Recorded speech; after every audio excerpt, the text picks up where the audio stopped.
Subscribe कीजिए ध्येय IAS channel को और बेल आइकन को दबाइए लेटेस्ट वीडियो सबसे पहले देखने के लिए।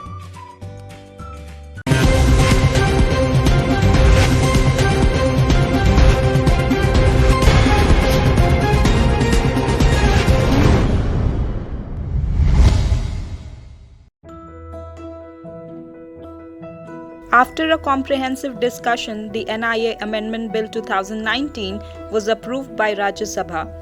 The bill assures to take tough actions against terrorism and setting up of NIA courts. Besides this, the officers of NIA will get special powers and the NIA can extend its jurisdiction beyond Indian borders. In this DNS, we will know about NIA, reasons for its formation, and the provision before and after the amendment in the bill.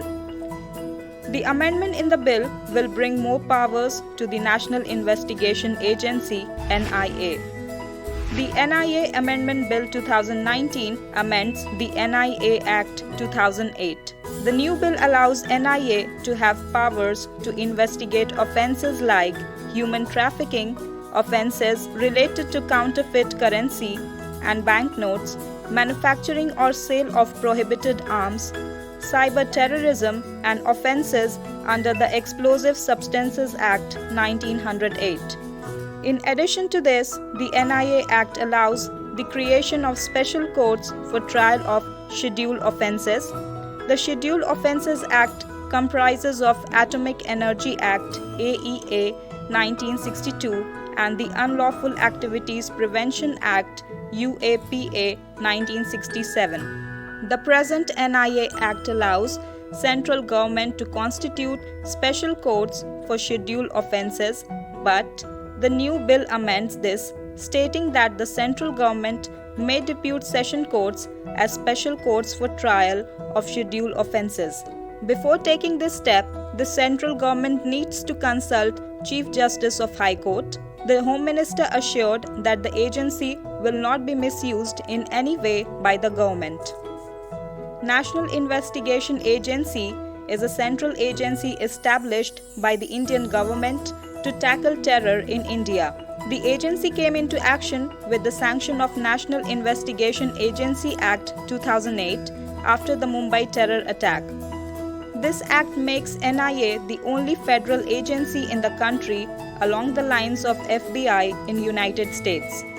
Federal agency is a special organization set up by the government for purposes like management of resources and national security issues. A huge number of incidents have been noticed of interstate and international linkages and possible connections in activities like smuggling of drugs and arms, circulation of fake Indian currency, etc. Keeping all this in mind, there was a need felt to set up an agency at the central level for investigation and offences related to terrorism and other activities. The agency is empowered to tackle with terror-related crimes across states without special permissions from the states. NIA officers have some powers as the police officers extending outside the country too. The NIA gets more power than the CBI. The CBI has to seek permission from the state government before investigating a case. The NIA Act provides power to NIA to enter any state without permission from its government and investigate regarding the terrorist issues. It aims to discourage the existing terror groups or individuals. The NIA extends to whole of India, including Jammu and Kashmir, and applies to Indian citizens residing in other countries as well as to persons in government services, to ships and aircrafts registered in India, wherever they may be. The new act empowers the NIA to register cases if an Indian embassy faces any attack abroad or Indian underwater cables of communication in international waters are destroyed.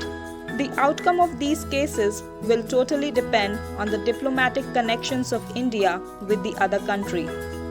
NIA has authority only to extend its investigation to cases mentioned in the Act's schedule that deal with the security and integrity of the country, meaning that the NIA cannot investigate murder or rape cases that come under the Indian Penal Code. Regarding this bill, there was a huge discussion and negative comments and questions raised in the Rajya Sabha. Among the topics of discussion was this act will turn India into a police state. The Indian courts already have a lot of pending cases, and this act will bring on more burdens by adding cases through the Nia Amendment. A suggestion was also given to provide a set of measures or provisions that no misuse of powers is made after widening of the agency's power. Based on this, the government assured that there will not be any misuse of powers, and proposed amendments will only empower the country to fight terror in India and similar activities involving Indian citizens abroad.